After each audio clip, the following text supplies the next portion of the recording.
بسم الله الرحمن الرحیم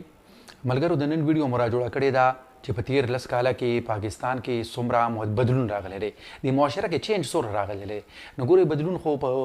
نیگیټیو هم کېدی شي پازیټیو هم کېدی شي نو د هغې جایزه اخلو چې څنګه بدلون راغلی دی دې کې ډومبي څه څیزونه څه کارونه داسې دي چې هغې کې کمی راغلی دی څه داسې دي هغې کې سیواوالی راغلی دی کمی چې کوم کې راغلی دی هغه جوینټ فیملی سیسټم چې دی چې دا زموږ په کورونو کې خلک یو بل سره یو ځای اوسېږي د ودونو نه پس هم نو دا ریشو وایي تیر لس کاله کې کمه شوې ده لکه دې کې وخت په وخت باندې کمی راځي اوس خلک دا غواړي چې لکه جدا اوسېږي جدا کور دي د هغې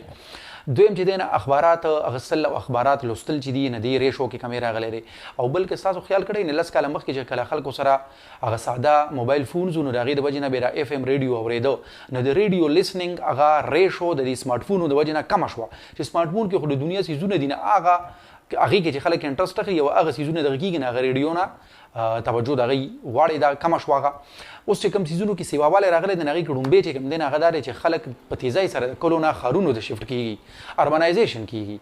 نو ځکه چې ښارونو کې سهولیت بله چې کومه خبره ده چې هغې کې سیواوالی راغلی دی هغه ډېره پازیټیو ده نه هغه دا ده چې د حفظان صحت اصول نه دي چې لکه کوم څیزونو باندې صحت خرابېږي یا کوم څیزونو باندې صحت ښه کېږي نو خلکو کې دا هوښیارتیا راغله چې خلک د دې نه اوس ځان خبروي او چې کوم څیزونه باندې صحت ښه کېږي نه هغې کې خو ایکسرسایز چې دی نه سنټرل څیز دی که نه نو د تیر لس کاله کې دا پازیټیو څیز دی چې ایکسرسایز خلکو ډېر شروع کړه لکه جیم ته تلل ډېر سیوا شو یا رننګ جاګینګ چې خلک کوي نو دا کرې شو به خلکو کې سیوا شو او دا ډېره ښه خبره ده ورسره بل چې دی نو دا بار د کورونو نه بار تللو او هوټلو کې ډوډۍ خوړل یا چې کله سمر سیزن کې دا خلک چې غرونو علاقې ته ځي نتیه ګلي ته او کالا مسوات ته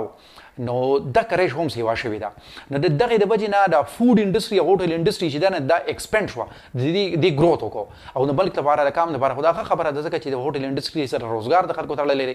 الکترونیک سامان چې دي نه د دې هغه استعمال وخت تر وخته سیوا کېږي لکه اوس ګورئ دا خو اسانه خبره ده لس کاله مخکې بله خلکو چې هغې کې ایسي نه اوس کله لس کاله پس ډېرو زیاتو خلکو ایسیګانو لګول نو د ریډیمیډ کپړې اخیستل دا برانډډ څیزونه اخیستل د دې ریش هم سیوا شوه نو اوس ګورئ که موږ دې ته په شریکه باندې سوچ وکړو چې دا برانډډ څیزونه خلک اخلي یا چې کوم دی نه هوټلو ته خوراکونه ځي یا الکترونیک سامان سیوا شو یا اربنایزیشن کېږي د دې ټولو نه موږ ته دا پازیټیو انډیکیټر راځي چې لکه دا ملک چې موږ ته څنګه ښکاري چې اکانومي خرابه ده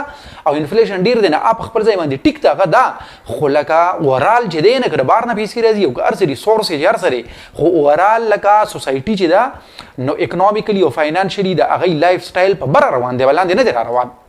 بل پکې اخیري چې کوم دی هغه موږ تاسو ټولو ته پته ده چې د موبایل فون ډېر استعمال شو خو ولې استعمال سیوا شو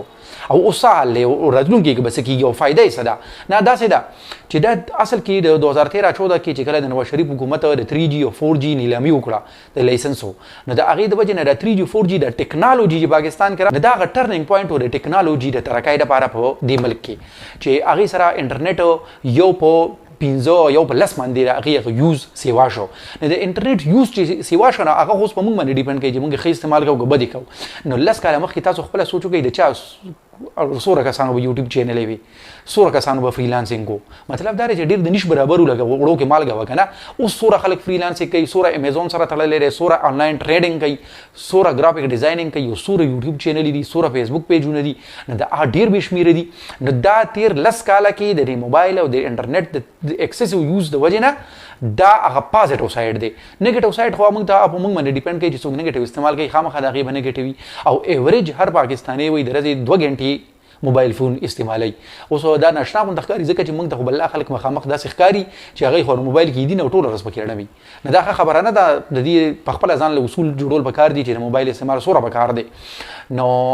خو ایوریج څه خلک داسې دي ډېر کم یوز کوي چې ایوریج راوباسي نو 2 غنټې روزانه جوړیږي نو دا د دې ویډیو کې یو څو د انټرسټینګ پوینټس څه خبرې وې چې تاسو سره مې شریکې کړې د داسې ویډیوز لپاره زموږ چینل ګورئ